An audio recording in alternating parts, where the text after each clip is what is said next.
et bienvenue à cette vidéo, cette dernière vidéo sur les éléments principaux dans la pratique de Spring Yoga. Alors, cette vidéo sur la tête et le cou. Et comme le ventre, cette zone est très sensible. C'est une zone où on va se protéger, une zone très importante au niveau de la protection. Si on est en danger, on va surtout protéger la nuque, protéger le cou, cette zone. C'est aussi une zone qui est très importante, surtout aujourd'hui, au niveau postural. Avec les écrins, on trouve souvent la tête en flexion en regardant l'écrin. Donc, il y a un déséquilibre qui s'installe au niveau musculaire, au niveau de le devant et l'arrière. Et puis aussi, ce qui existe depuis très longtemps, juste cette posture, on a la tête en avant, un peu à l'attaque dans la vie. Et cette posture, petit à petit, ça a créé une bosse au niveau cervical qu'on voit de plus en plus avec l'âge. Et donc, dans la pratique, c'est 3 actions, les mêmes actions que pour le ventre. C'est d'adoucir, relaxer. Et puis, deuxième action, de allonger et puis renforcer.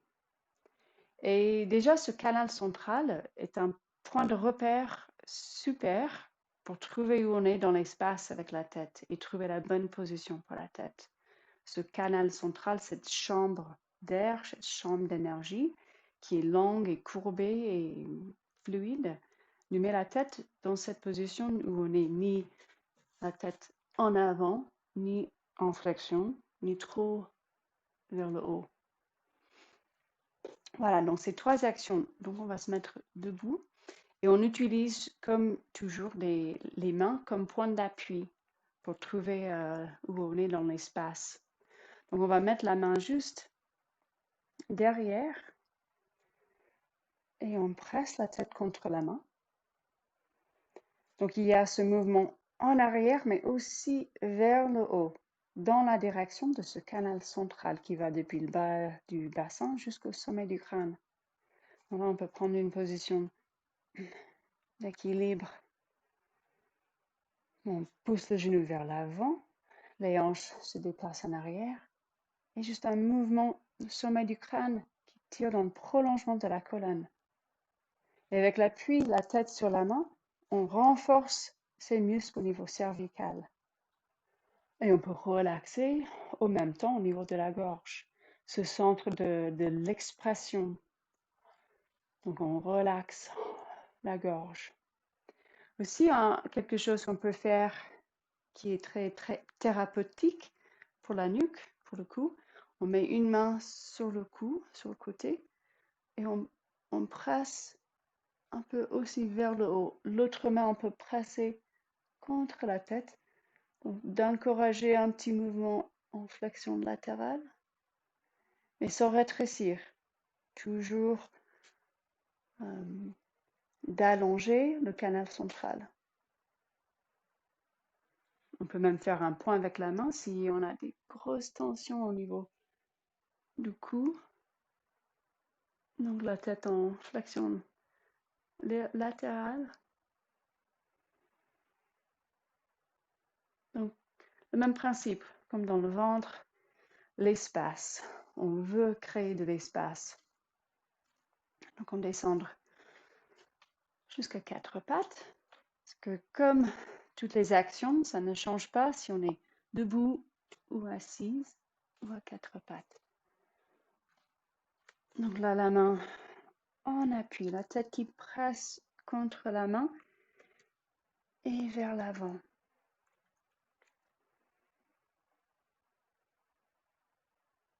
Ou accroupi, on peut faire le chat accroupi.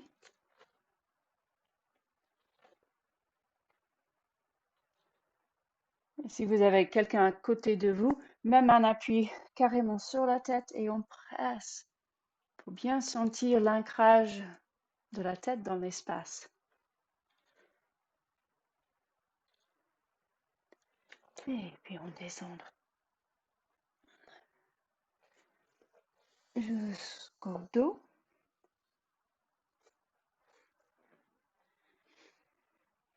Et puis sur le dos, on va tirer les bras d'un côté après l'autre. Juste sentez l'appui de la tête au sol, qui va contracter ses muscles au niveau cervical.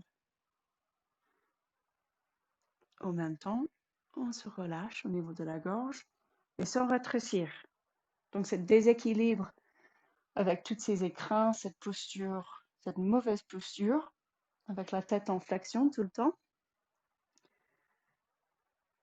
Il y a une faiblesse au niveau cervical, les muscles qui s'attachent à l'occiput et ça rétrécit au niveau de la gorge.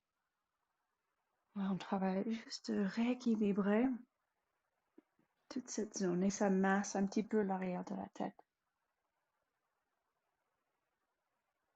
Alors, dans toute la pratique, ça sera toujours un travail de trouver où on est la tête dans l'espace et de rééduquer tout cet alignement de la nuque.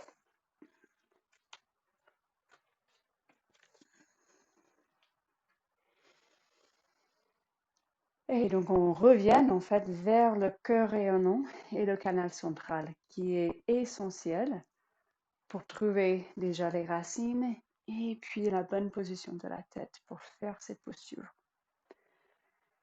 Donc, on a bien fait le tour de tous ces éléments principaux. J'espère que ça vous intrigue et j'espère que vous serez intéressés de commencer à faire des vraies pratiques dans cette manière Bowspring, où on ne lâche jamais ces positions de base, mais on intégrait jusqu'aux postures bien plus avancées. Peut-être je vous laisse avec une posture plus dynamique, plus avancée. Donc, le chat accroupi. Et puis le chat tordu, vous avez déjà vu. Je déclenche le mouvement avec la tête, le cou.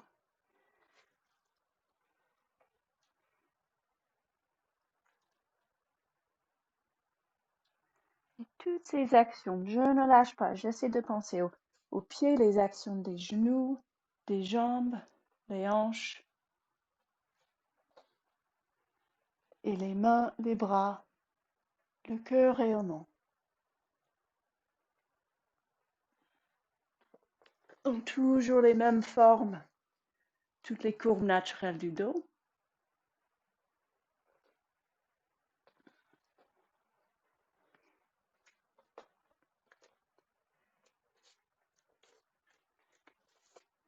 Donc, moi, personnellement, je trouve avec cette pratique juste une puissance dans mon corps et la possibilité d'y aller même plus loin dans les postures, même après une pratique de yoga classique depuis 20 ans.